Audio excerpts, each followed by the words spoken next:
द्रौपदी के मुंह से सत्य बातें सुनकर पांचों पांडव के अचानक से होश उड़ गए। दोस्तों, आज की कहानी में हम आपको बताएंगे कि द्रौपदी ने पांडव को क्या कहा था। पांडव सुन के हैरान हो गए, जो हम आज आपको इस कहानी में बताएंगे।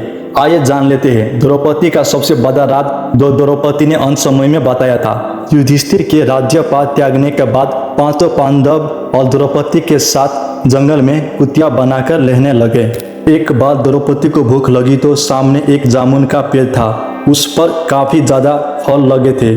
जैसे ही द्रौपदी ने जामुन का एक गुच्छा तोड़ा, तभी श्री कृष्ण पहुंच गए। श्री कृष्ण ने बताया, कुछ ही दिनों में इस जामुन के गुच्छे को एक ऋषि मुनि तोड़कर खाने वाले थे। जैसे ही ये बात ऋषि मुनि को पता लगेगी तो ऋषि मुनि श्राप भी दे सकती है।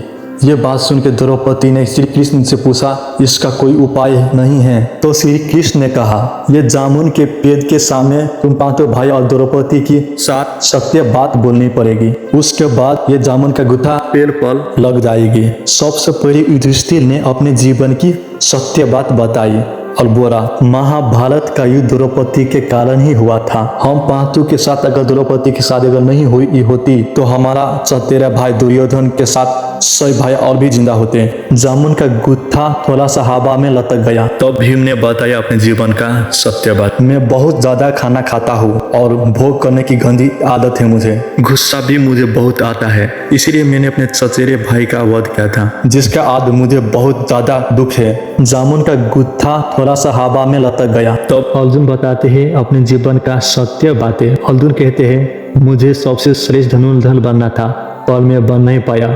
अर्जुन बताते हैं, मुझे दुख है, मैंने अनजाने में अपने भाई कर्ण का वध किया था और आज दुनिया का सबसे श्रेष्ठ धनुर्धर मेरा भाई कर्ण इस दुनिया में नहीं है। इतना कहने के बाद जामुन का गुच्छा थोड़ा और ऊपर चढ़ गया। जब द्रौपदी बताती है अपने जीवन का सत्य बातें, द्रौपदी बताती है महाभारत युद्ध उसकी वजह से हुआ था और वो बहुत ज्यादा दुखी है। वो अपने आप को माफ कभी नहीं करेगा। इतना कहने के बाद जामुन का गुच्छा ऊपर नहीं गया। तब श्री कृष्ण कहते हैं, जब तक तू अपने जीवन का सत्य बात नहीं बताओगे तब तक ये जामुन का गुच्छा पेड़ पर नहीं जाएगा। तब द्रौपदी ने अपने जीवन का सत्य बात बताते हुए कहा, मैं कर्ण से बहुत ज्यादा प्यार करता था और कर्ण को मैंने स्वयंवर में चुन लिया होता तो मेरा जीवन इतना कष्ट में नहीं होता और मैं अपने जीवन आराम से व्यतीत कर पाती और मुझे इस बात का बहुत ज्यादा दुख है। ये सत्य बात बताते ही जामुन का गुच्छा पेड़ पर वापस से लग गया।